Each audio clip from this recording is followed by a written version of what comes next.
Hello. Exceptionally cold air will continue to sit across Canada in the days ahead, but it's also going to extend further south through the weekend into the northern plains of the US and down into the Rockies. There will be some heavy snowfall for parts of the Rockies, pushing up towards the Midwest through Saturday into Sunday. Heavy rain ahead of that, particularly for the Tennessee Valley, could be quite stormy.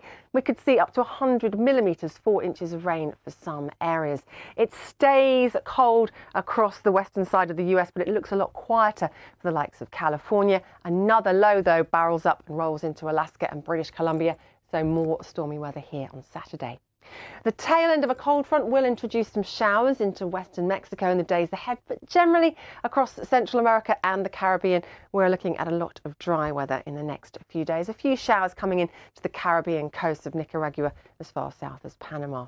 Some heavier rain across eastern Brazil, tending to focus on Minas Gerais, I think, on Saturday. It's looking drier for much of Bahia after the bad flooding we saw recently. Record heat possible again across parts of northern Argentina, Paraguay and Uruguay. Exceptionally mild too across the northwest of Europe. A big area of high pressure in place to the southwest means there'll be a lot of fine weather here. Finally looking clearer across Turkey, but rather unsettled towards the northwest. We're going to see temperatures rising to the northwest of Africa, from Morocco and Algeria for the days ahead. Still on the cool side in the northeast, thanks to northerly winds pushing into Egypt and northern Sudan. Wetter weather returning to the eastern Cape of South Africa on Sunday. Some very unsettled weather for the Middle East in the days ahead, with the southwest of Iran potentially picking up 100 millimetres or so of rain. We're likely, I think, to see some flooding here. Showers will return to Sri Lanka and the far south of India through the days ahead. To the north of the country, we'll continue with cold wave conditions, so below average temperatures, particularly across Rajasthan and parts of the Punjab. Also turning colder will be eastern China and Korea, with a northerly airstream setting up here. Another deep area of low pressure coming in off the Sea of Japan. To the north of the country will mean some heavy snowfall for Hokkaido and northern Honshu. To the south, it looks, in contrast, much quieter. Monsoon showers intensifying, though, for the Philippines, across Indonesia and Malaysia, will result in heavy downpours in the days ahead, well on into the week ahead. In fact, it looks like we're going to see some showers for the Queensland coast on the tail end of Cyclone Seth, but it does stay offshore. Some very choppy seas, though, and big surf anticipated for the east coast of Australia in the next 48 hours. New Zealand, with a big area of high pressure in place, though, should remain fine, with plenty of summer sunshine.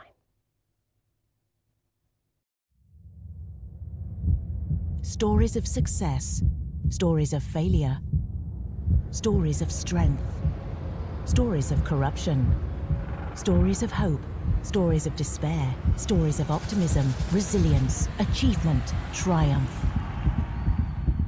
Remarkable stories from different places around the world. Join us for a series of stunning award-winning documentaries. Why Stories on BBC World News.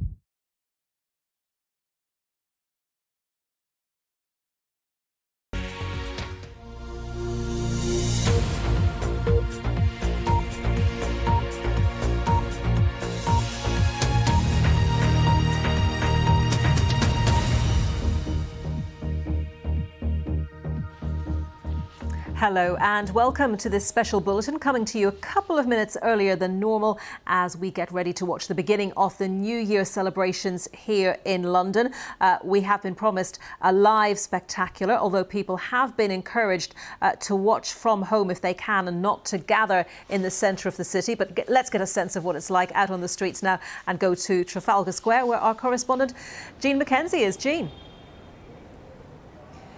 Well, yeah, I mean, as you can see behind me, that stay-at-home message hasn't filtered through to everybody. The public events here in central London might have been cancelled, so the fireworks that you were used to seeing along the Thames, and even the smaller party that was planned here for Trafalgar Square. But still, people have been coming up to town. The streets has been getting busier and busier as the night's gone on, and what people are doing now is they're all making their way down towards the river. The surprising thing is many of the people that we've been speaking to are still expecting those fireworks to be taking place, but even those that aren't expecting anything just want to be out to celebrate. They want to see in this new year. They stayed at home last year, and this year they want to celebrate. OK, Jean, thank you very much for that. I'll be talking again to Jean shortly, but just to let you know, as we wait, well, you can see the countdown starting there. Britain is seeing in the new year, its hottest New Year's Eve ever recorded. 15.8 Celsius was the high, the Met Office has said. So as we take in some of London's most recognisable landmarks, let's listen in to the countdown.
As Big Ben's chimes ring out around us, signaling a year that's new, raise a glass, turn up the volume and welcome 2022. And as we share this midnight moment and imagine all that's still to come, let's relish the magnificent things we achieved in 2021. We rallied round our NHS heroes as they rolled out the vaccination, and we stood beside our three lions, heads raised and proud, united together as a nation. We won 124 Paralympic medals, one of the greatest hauls we've ever seen, and our star, Emma Raducanu, won the US Open. She's only 18. We saw the return of live events and reclaimed companionship and camaraderie. Tom Daley brought home gold and still found time to knit a Cardi. COP26 convened in Glasgow, aspiring to build a world that heals. And Marcus Rashford and his fans gave out 21 million free school meals. This progress punctuates the air tonight, but when all is said and done, this world must keep on turning. So we say goodbye to 21, and within this magic midnight moment, there's only one thing left to do. So come on, let's light the night sky up and journey together into 2022.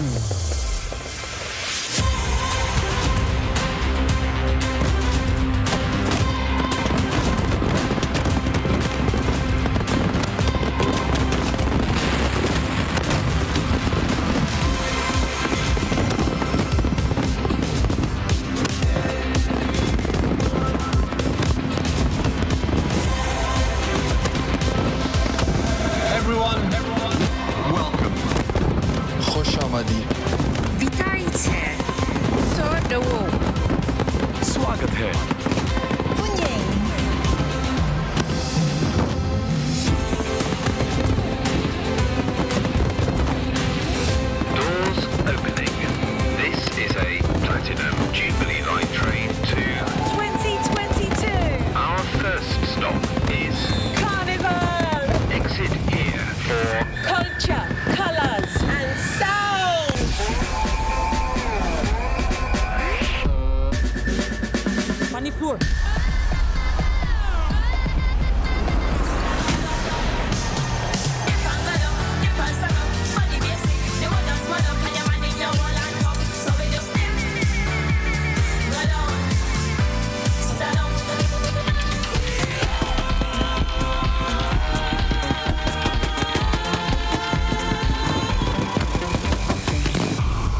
Football's greatest moments.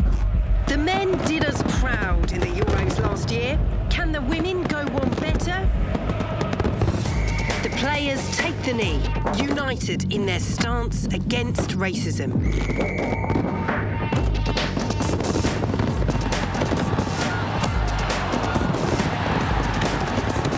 Again and again they stream forward, looking for an opening.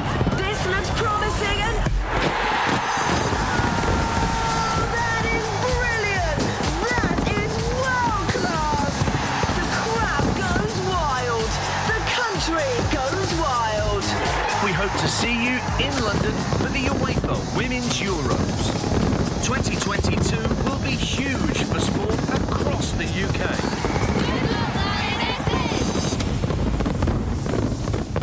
We are now approaching the home of theatre. Change here for the power of performance. Change your mind, I'm the first in line. Honey, I'm still free. Take a chance on me. If you need me, let me know. Gonna be around.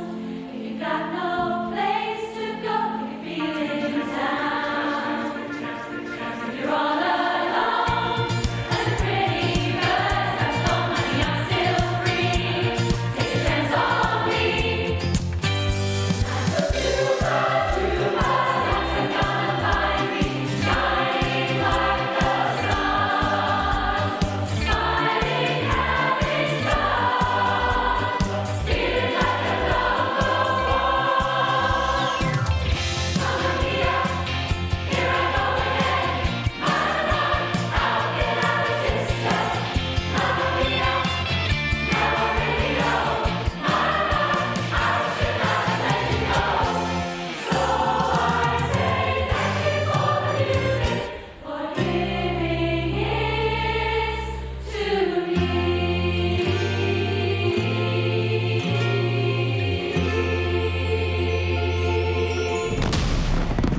the next station is Good times ahead! exit here. To see the new year in!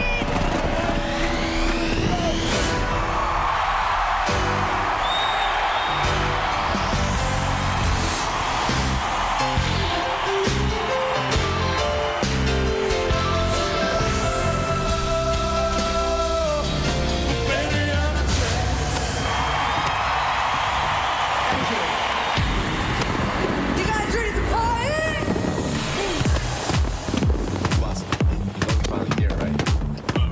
It's Friday then, it's Saturday, Sunday.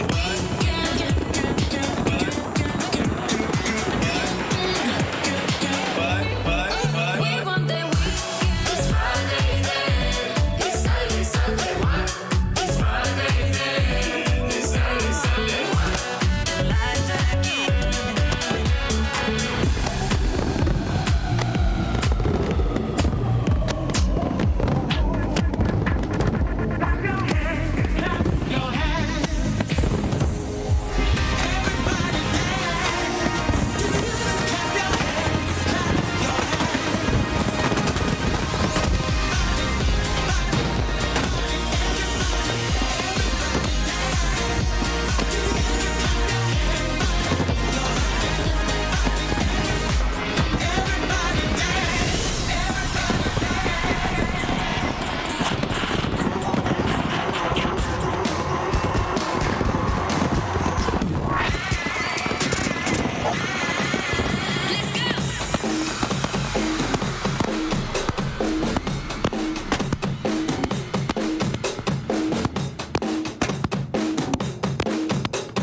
London! I got you, moonlight, you're my starlight.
Well, from Super Trooper and Shakespeare to a lion made from drones, it really was a spectacular show there in London to welcome in the new year. But before we talk to our correspondent in London, we are going to go to Scotland, to James Shaw, who is in Edinburgh, and not the traditional Hogmanay there, James, but give us a sense of how the new year was brought in Edinburgh.